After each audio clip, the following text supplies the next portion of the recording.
તો અમરેલીના સાવરકુંડલા તાલુકાના એસઆઈઆર પ્રક્રિયામાં ફોર્મ નંબર 7 ભરવાની ગોપનીય ઘટના સામે આવી છે। કોંગ્રેસના નેતા દ્વારા આપવામાં આવેલા 5 દિવસના અલ્ટિમેટમ બાદ માત્ર એક વ્યક્તિ સામે આવ્યા, જ્યારે કુલ 45માંથી કોઈ જ જવાબ ન મળ્યો। ત્યારે તપાસમાં ખુલ્યું કે ખોટું નામ, ચૂંટણી કાર્ડ નંબર અને મોબાઈલ નંબર નાખીને ફોર્મ નંબર 7 ભરવામાં આવ્યો હતો। તો સેંજળ ગામના સરપંચના નામે આંબા ગામના ફોર્મમાં વાંધો ઉઠાવનાર તરીકે નરેશ ખુમાણનું નામ નોંધાયું હતું।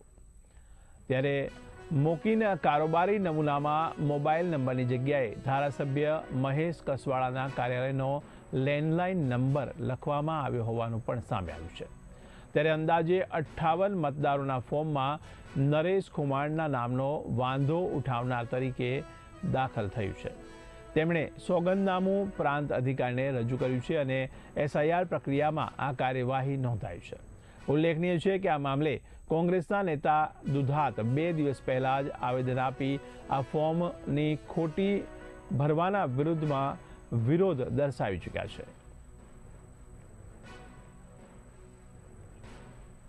મારું નામ ખુમાણ નરેશભાઈ ભરતભાઈ છે અને હમણાં જે એસઆર બાબતની જે કામગીરી હતી એમના જે 7 નંબરના ફોર્મ ભરાણા અને મારા ચૂંટણી કાર્ડ નંબરનો ઉપયોગ કર્યો અને એમની અંદર જે સાઇનો હતી એ મારી ઓરિજિનલ છે નહીં, મને ખ્યાલ નથી અને મારી જાણ બહાર આ બધું થયેલું છે અને હું સોગંદનામું મામલતદાર સાહેબમાં રજૂ કરું છું।